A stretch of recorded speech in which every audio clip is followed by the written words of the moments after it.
Welcome to Lead and Follow, a podcast that explores how great collaboration actually happens. I'm your host, Sharna Fabiano, author of the book Lead and Follow, The Dance of Inspired Teamwork. And I'm pleased to bring you the latest research, insights, and learning methods to help you work together better with the people around you. I help founders, solopreneurs, and new leaders become great at collaborating because I've seen how much more becomes possible when people integrate their ideas, perspectives, and strengths in a practical way. To learn more about coaching with me and for a one-time discount on your first session, go to sharnafabiano.com/coaching and enter the promo code podcast. The link is in the show notes. And now, here's the episode. Today I'm speaking with a longtime friend and dear colleague, Valeria Solomonoff. Valeria is an award-winning choreographer born in Argentina and based in New York City. She has choreographed for Broadway, films, plays, the circus, and created her own shows as well. I know her because she is the founder of Tango Dance Company, a group I was fortunate to be a part of for several years. She is also a resident fellow at the Center for Ballet and the Arts at NYU, a research associate at the Partnering Lab at Harvard University, and a tango professor in the NYU Tisch Drama Department. Valeria is a wide-ranging innovator who uses her tango roots to reimagine new possibilities of partnering. I am so pleased to have her today. Valeria, welcome to the podcast. Hi, Sharon. I'm so happy to be with you here. Valeria, you posed a great question to me the other day on the topic of leading and following, and I thought that might be an interesting place to kick off our conversation. This was your question. Are leading and following roles inherently equal or unequal, or do we choose to make them that way? I'm wondering how you came to be asking yourself this question and whether you have any thoughts on it today. Yes, for me, it's a very question that is alive in me. And I came to ask that because, of course, leading and following is rooted in a historical understanding or an assignment of what we have historically made as feminine and masculine culturally. And since the question of the roles is also related to the question of men and women in a way. But in particular for me, it's also through my practice because doing both roles has been so important, and also exploring each role deeply has been so important. I wonder about the intrinsic or extrinsic power assigned to each role. And my answer today, and I can explain more as we go together into this, is that I think the power is an extrinsic situation respect to the roles. The main confusion is that we know more about leading than we know about follower. So more than the roles are unequal, what happens is that followers usually don't own their agency, their possibilities enough, because we are less aware of what we provide, what we bring to the table. It's more difficult to define what a follower brings to the table because our culture has inquired less into that, has less curiosity for that. Until recently now, I think there's much more curiosity, but I think for almost millions of years, so a very long time, for more than hundreds of years, for at least 1,000 years, we have learned more about the leader aspect of the relationship. And I'm talking beyond the dance, of course, because the dance is not so old. But what I'm trying to say is, the mystery of following, that's a big topic. Let's pause there. Thank you for that. Yeah, very, very interesting. I too feel like there's a huge gap in what we understand about following in the wider world. And of course, as you'd mentioned, it is a little bit of a map onto masculine and feminine. And we know how much, at least Western societies, perhaps beyond that, have emphasized the masculine and the leader persona. So it doesn't surprise me that still it's a bit of a mystery. And the more we learn, the more we understand what agency is within the follower role. I want to ask you about your early experience of following, because I know you and I have some similar experiences around this, and I think it's very interesting for people to make a parallel between dance and life in that way. Can you tell us a little about your first response to the follower role within tango and how that was for you at first? So I had a lot of ambivalence. When I was in Argentina, I was studying dance, I was studying philosophy. I was so at university age, right? And I started to do tango. And one of the things that attracted me to tango was the nightlife and this ghetto type of culture.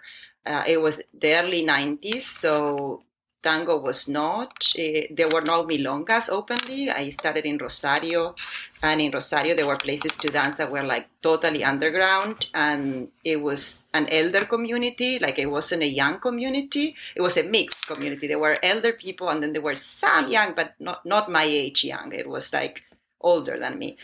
But that's part of the history of Argentina and what happened to tango, etc. But then I went to Buenos Aires, and the scene there was bigger, and I was attracted and appalled by it at the same time.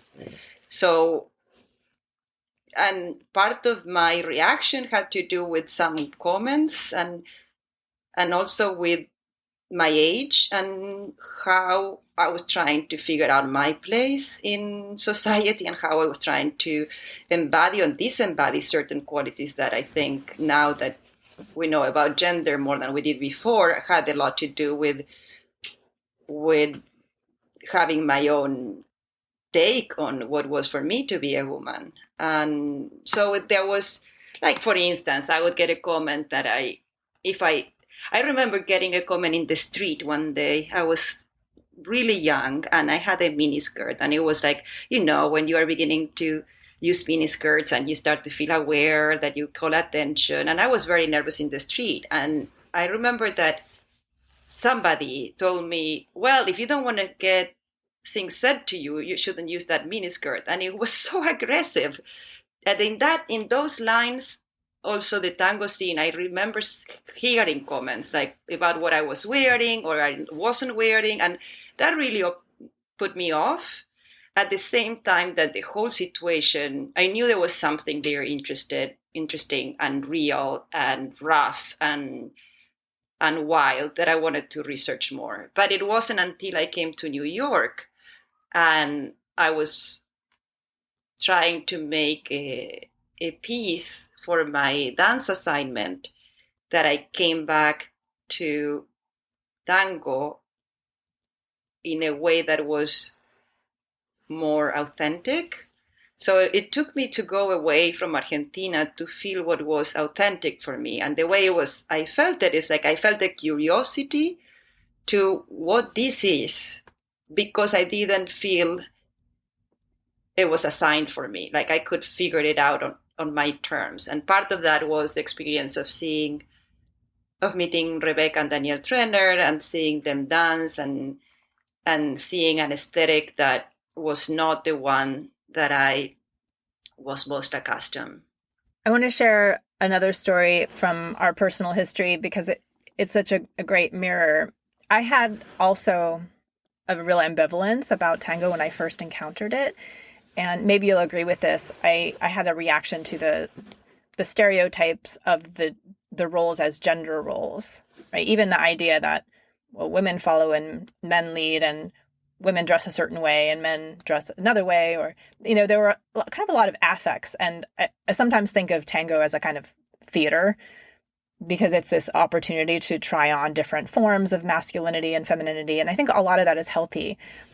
But in the late 90s, when I first experienced tango, there was a lot of this kind of stereotype way of acting around the follower feminine role. And I was not into that at all. I didn't want to wear dresses. I didn't want to even wear high heels. At first I'd gone to a very feminist university, and I loved the dance, but it didn't really this sort of aspect of stereotypical gender roles kind of put me off. So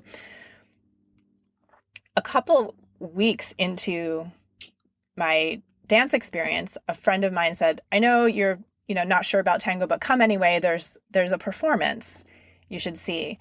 And I thought, all right, fine, I'll go.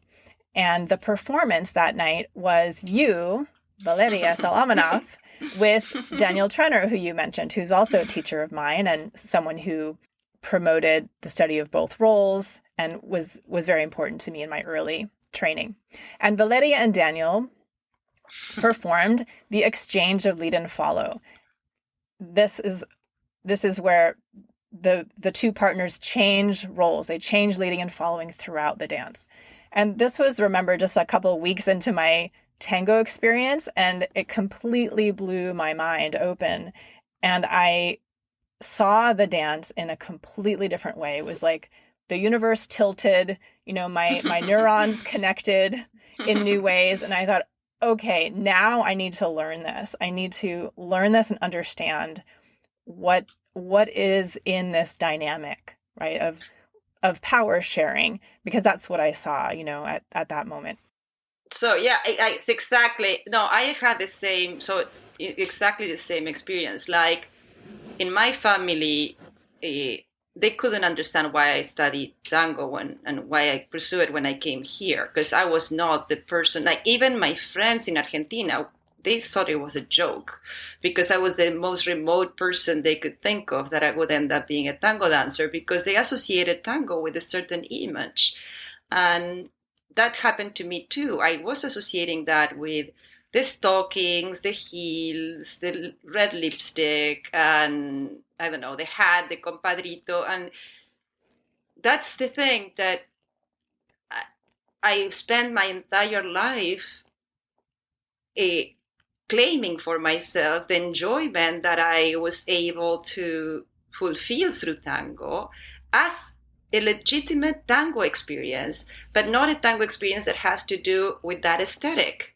So it's the tango experience that I was able to create for myself, and that I'm very happy that now is open to a large community, because now things have really changed, is a tango experience of connection, of understanding roles as a model of things that you could put on and off, and you can take elements of each and you can have your own take on it. And the thing that is interesting to me is that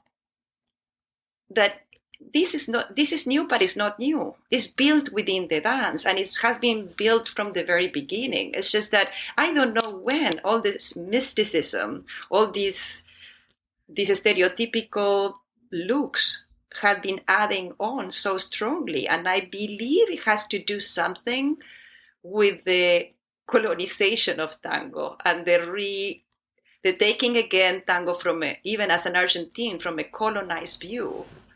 Because it is like, I think it has more to do with the export that went so well, that sold so many tickets, that created such a shock, a cultural shock, that it survived in the imagination in this very stereotypical way, but that is far from the experience you have in the dance floor when you're in arms with somebody else. What are you going to? I mean, I don't know. I think because it's such an intimate dance, there's so much room to make it your own.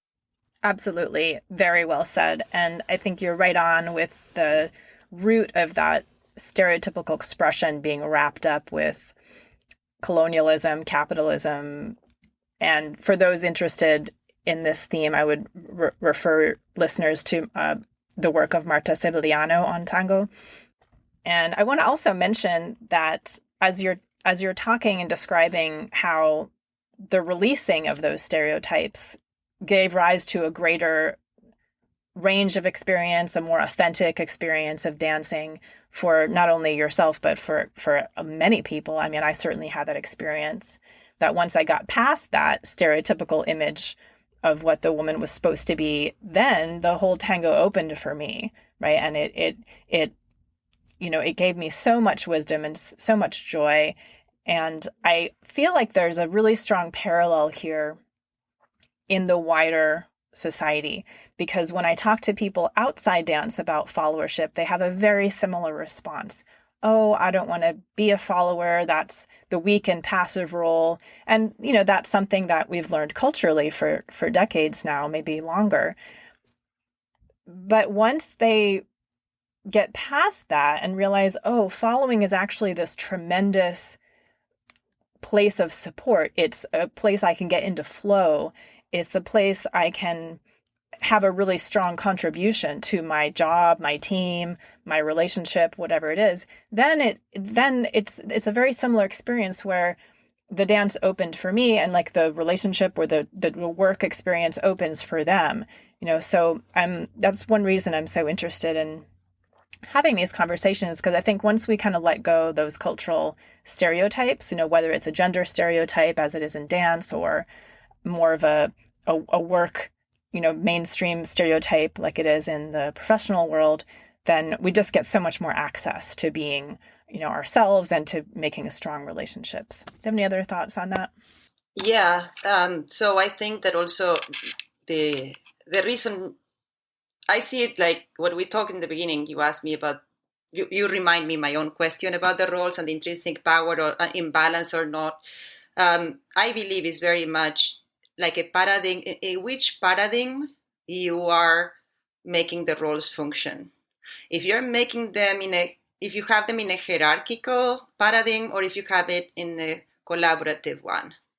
And the thing that following is the key, in my opinion, to collaboration. So both roles, I see them as archetypes, where you have a first definition, but as soon as you start to learn more about each role, you know that each role contains elements of the other, like the yin and yang, right? So let's say you start, when you teach, right? You teach the follower. The first thing that you teach is attitudinal. I don't know how to say that word. Sharna, help. It's attitude, right? You teach mainly equality, how to be on your axis, and how to provide the following, how to give the gift of following by learning the place in which you are, centering yourself, and allowing not knowing, allowing this place of not knowing to be comfortable there, to be comfortable that maybe you do a mistake, but you're not. The main mistake is not being able to share, right? The main mistake in the dance, in my opinion, is to not know how to share. Because any mistake is part of the dance, and it's easy to make it part of the dance. And that's why it's so important sometimes to learn both roles, because as you lead, that's one of the main takeaways, is that every step can be a step of the dance, and there's every mistake is an opportunity. So once you get to know that, it's also good for followers to know that, embody that knowledge. And that's why it's so beneficial for the followers to learn to lead, because then they can begin to relax from that place of knowing there's no mistake except the inability to share. And so I was just saying the roles, right, have a beginning, a place to start. And the follower is more the attitude, while the leader is more the plan, the choreography. And so the information that the leader has to have is more tango specific. So the leader needs to have a training on tango specific if the leader wants to dance tango. Otherwise, we'll dance another form, but it's okay too. It was just lead another form. But that's why we take a little longer in preparing the leaders, because the followers can be prepared from many things. Like you have followers that are wonderful dancers because they are wonderful dancers, because they have such a good quality in their movements, because they have such a great sense of access, because they have such a great attitude, they have such musicality. So it's less tango specific, in the sense that the learning process of the follower is more difficult to determine how long it's going to take. I'm being very practical here. As a teacher, I don't know how long it's going to take me to develop a great follower. As a leader, I have more of an idea, because I have more of an idea of how much information I have to pass. While the kind of preparation for the follower, yes, it has information, but it's more like a state of being. A lot will be provided by who that person is, what other possibilities and aptitudes that person has. Of course, I'm making very blunt generalizations, but this was coming because you were talking about following. And so this is how I'm relating it. We are only recently paying massive attention to collaboration. Even in education, we're paying a very good attention to how people are in relating to others. This is not so old. We spend so much more time creating leaders, creating people who were in charge and demonstrated a assertive capacity to decide this or that. I love that you brought this into your teaching because you're also a really accomplished teacher and for decades have been exploring this material with students. I wonder how you see the focus on relating and collaboration, not necessarily in the dance itself, but in your relationship with your students, right? When you're in the teacher role. Could you reflect on that a little bit? I've always been interested in teaching beginners. I think I'm a better teacher for beginners than I am. Well, I have a fascination with teaching beginners. And I think in that has to do a little bit with my fascination with following, because beginners,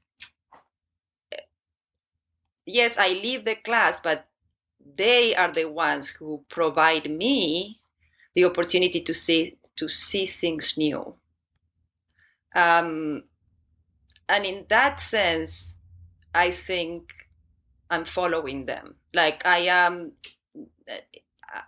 am thankful that I can see through their eyes, again, the foundation. And so they help me discover, while maybe years ago, I was more concerned with myself. Can I give enough? Do I know enough?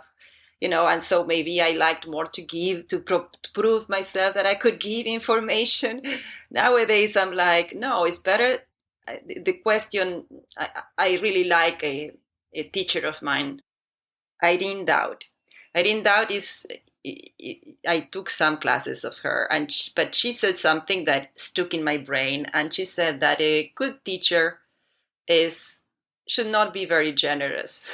And she made us laugh. Of course, she said it ironically, but what she meant, I understood what she meant, because she's a great teacher and she is very generous. But what she meant is that don't give unless they're asking, like set the class in a way that the students ask the right questions. And that's the way you give. But you don't give by giving a processed meal. You give by making the students need the answers that they have to search for. Create the scenario, create the situation. So much of good teaching is providing a situation. Yeah, I love that. And it also makes me reflect on my own teaching, and that transition I think many of us make between giving information and feeling like, you kind of need to prove your worth as a teacher, to really observing your student and taking a step back and asking, okay, well, what do they need right now? What's the thing they're ready for? And I think for myself also, as I became less attached or less worried about proving myself, that I became, a much better teacher, obviously, and more focused, as you're saying, on what's the framing, and that's something I do think of as a really strong leader skill is that ability to just frame, right, and create a loose structure for the students, in their follower role to be a little bit more independent in their learning. Yeah, I have to add to this because I wanted to, just last week, I was thinking of you, Sharna, because we talk about maybe starting this conversation together. And last week I was working with my students, since now is in person, but it's blended. So some of them are remote, therefore, and also when the ones in person can touch. So I had to change my tango curriculum 180 degrees because now we're doing tango without touching. And we are doing tango, which is the funny thing. And I can talk more about it later. But what I want to bring is that we were working on gender because we're starting a process of developing choreography based on different identities and anyway, so I was asking them their notion of feminine and masculine. And one of my students, and this is something I want to bring because we're talking so much about following, but we have to understand also what's going on today, because one of my students was so fantastic in the answer. He said, because when I ask about following, I asked about feminine. When I asked about feminine, words were coming right and left, among them, and very varied words like power and grace and, very lots of colors of words. When I asked about masculine, nobody knew what to say. It did not surprise me. It surprised everybody. I said it surprised me some, but it was surprising how we were out of words. And after a big silence, the student said, I spent so much time defining what was not masculine for me, deconstructing masculinity, disattaching from ideas of masculinity, that now that you ask, I don't know what to answer. And I think that was really profound, really profound. And I feel it. I feel it's really interesting that we are so much denouncing the law of the father, the paternalistic situation in which we are, the patriarchy, and then we are ripping off the lead also out of creativity, out of integrity, It makes me remember that as we're redefining following and femininity, that action of redefinition automatically forces us to redefine the masculine and the leader as well.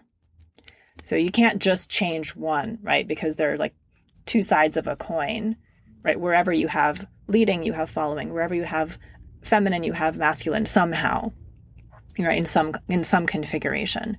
And so as we dive more into redefining femininity and the follower role, immediately, right, there's going to be a change on the other side. And I think we haven't realized that as much. But that's also for me really exciting because it's this, space of emerging possibility. So it's sometimes when I find myself in the leader role, like stepping so far back and becoming so much more minimal and focused, I wonder, are we kind of discovering maybe a new way to embody the leader role, right? That's less controlling, less information-based, more elegant, more minimal, but not in a minimizing sense, like more in the sense of less effort. I think so. I think so, Sharna. And I think so. I think what we are revealing against is we're trying to be more authentic. We're not doing something too new. We're just looking for ways that people can have more license to find their own take. Because I had the luck to be dancing for a long time. And I think sometimes back, I'm very cautious with this idea that I'm very cautious with how I revise tradition, because I also honor tradition, and I'm old enough that I can say I've danced with people who had a traditional type of aesthetic, maybe, but at the same time I dance with them, and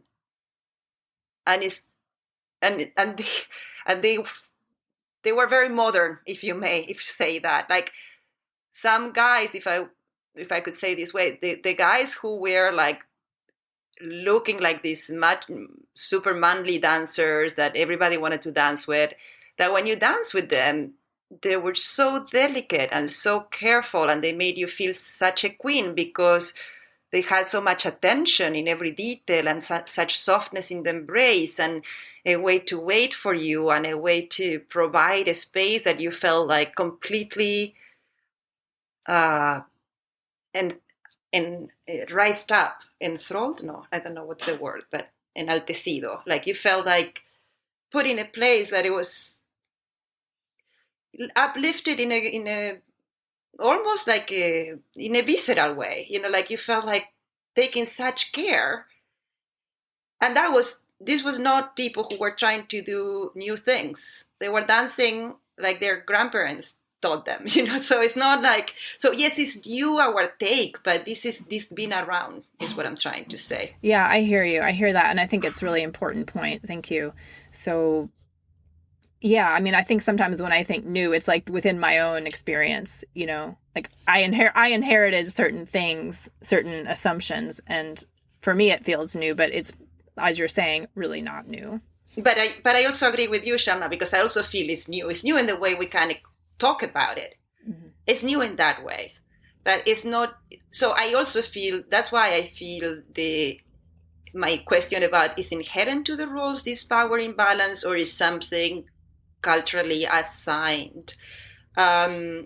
Not to deny the history. So I wouldn't deny that in the history of Argentina, I wouldn't deny that in the history of tango, there is sexism. There has been abused. But it's more complicated than what this, it's complicated. Even the image of a macho is a complicated one. Mm-hmm. Like the women also that stood up to those machos are very complicated too. So I think the question is more like, what are you after?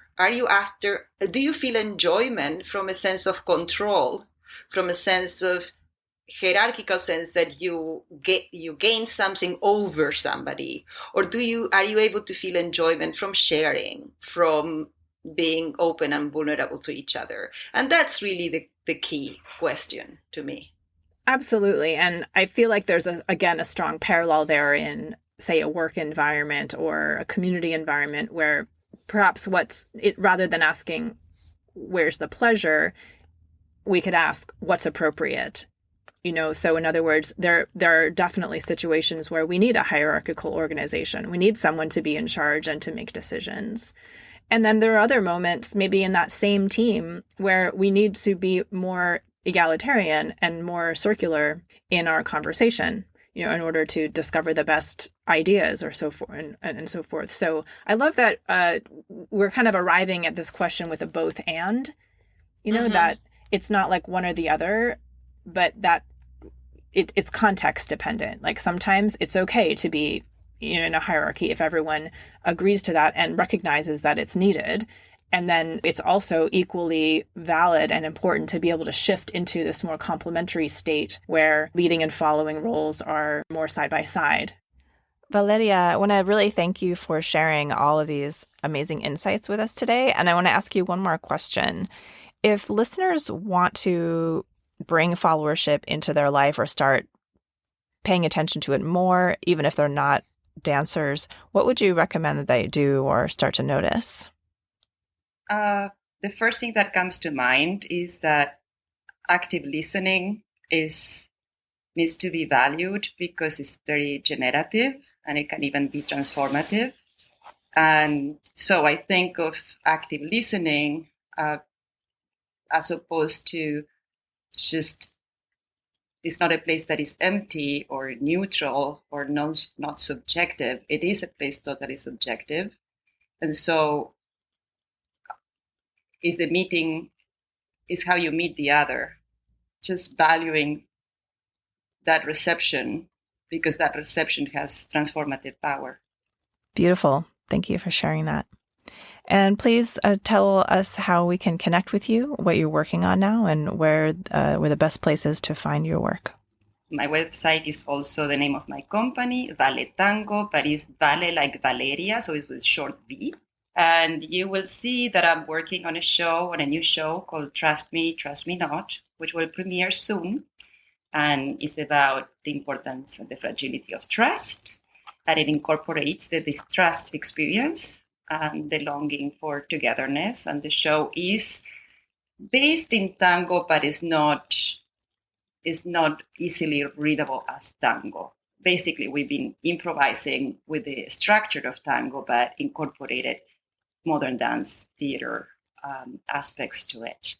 And other than that, I'm also working on Broadway tango, which is a style I'm teaching and is adapting tango to the Broadway stage. And so that's more like really the elements of the vocabulary, how to do it also in solo form, virtually, etc. And that's also a website on its own, and is Way, like Broadway, B like boy, waytango.com. Excellent. Thank you so much. I'm so curious to follow this new project of yours. It sounds really beautiful and evocative. I'm going to put all of those links in the show notes, so I encourage you to get a little bit more of a Valeria in your life and learn more about her work. And thank you once again for being here. I look forward to more conversation in the future. Me too, Shabna. Thank you so much for inviting me. You have been listening to the Lead and Follow podcast. Special thanks to Glover Gill for composing our music, and a huge thank you to all of you who support the show. It really means a lot. If you enjoyed this episode, please share it with a friend or consider joining the Lead and Follow fan club for as little as $3 a month. There's a link at the bottom of the show notes.